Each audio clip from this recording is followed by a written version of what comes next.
দেখুন, আমি একাডেমিক ঢঙে যে টেকনোলজিটা ব্যবহার করি সেটি হচ্ছে সারোগেট মাদার, কোট আনকোট। এই রোলটাই প্লে করেছিল ভারত মহান মুক্তিযুদ্ধকালীন সময়ে, এবং কাঁধে কাঁধ মিলিয়ে মিত্রবাহিনী এবং মুক্তিবাহিনী যুদ্ধ করে পাকিস্তান সেনাবাহিনীর, যেটা অকুপেশন আর্মি বলে আমরা বিবেচনা করি, তাদের নেতৃত্বে ছিলেন লেফটেন্যান্ট জেনারেল আমির আব্দুল্লাহ খান নিয়াজি। তিনি Jagjit Singh Aurora, lieutenant general eastern কমান্ডের দায়িত্বে ছিলেন, তার কাছে আত্মসমর্পণ করেন। আমাদের মুক্তিবাহিনীর পক্ষ থেকে এয়ার ভাইস মার্শাল খন্দকার উপস্থিত ছিলেন সেই সেরেমনিতে।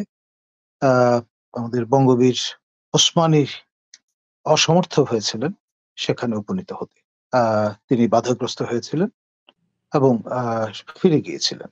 তো যাই হোক, সেই থেকে পরবর্তীতে যেটি আহ, যে ন্যারেটিভটা আমাদের কাছে আছে সেটি হচ্ছে মুক্তিযুদ্ধকালীন সময়ে যাবতীয় যত দলিল দস্তাবেজ ছিল ফোর্ট উইলিয়ামে, সেগুলো ধ্বংস করে দেওয়া হয়েছে, যাতে ভবিষ্যতে আমরা আমাদের যে ইতিহাসটা সেটা প্রামাণিকভাবে আপনার তুলে ধরতে না পারি।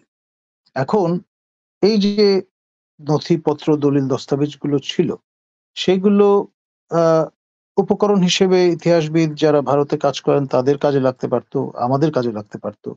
যাবতীয় যা দলিল দস্তাবেজ, নথিপত্র, চিঠি চালাচালি, যাবতীয় যা কিছু হয়েছিল সবকিছু কিন্তু ধ্বংসপ্রাপ্ত হয়েছে। আপনি যদি খোঁজ করে দেখেন এবং ধ্বংসটা হলো কেন? ধ্বংস কারা করলো? কেন করলো?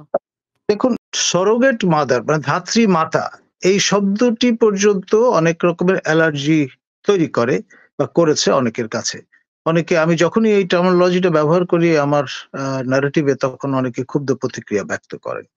সেজন্যই বলছি যে আপনার মানে সম্পর্কটা কোন পর্যায়ে গিয়ে উপনীত হয়েছে, এবং এটি অ্যালার্মিং।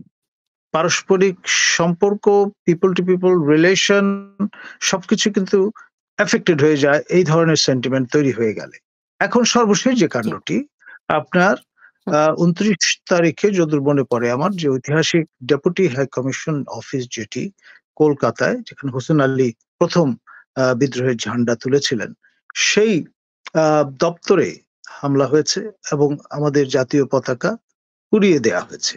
এই খবর আমাদের এখানে রাষ্ট্র হওয়ার পরে আমাদের যে আলমা মাটারগুলো আছে, আপনার BUET, Bangladesh university of technology, এইখানে, তারপর আমাদের ঢাকা বিশ্ববিদ্যালয়ে, এমনকি বগুড়া পলিটেকনিকে, নোয়াখালী বিজ্ঞান প্রযুক্তি বিশ্ববিদ্যালয়, সর্বত্র আপনার ভারতের পতাকা মাটিতে এঁকে তার উপর দিয়ে হাঁটাহাঁটি করার যে কাণ্ডটি, সেটি ডেফিনেটলি তার ক্ষুব্র প্রতিক্রিয়া তৈরি করেছে আমাদের অ্যাক্রস দ্য বর্ডার।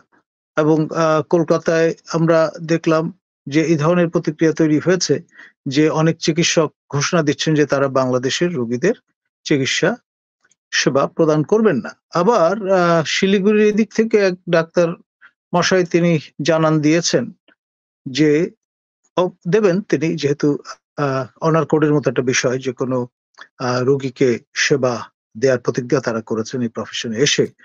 কিন্তু ভারতের ট্রাইকালার পতাকা থাকবে এবং সেটাতে প্রণাম করতে হবে।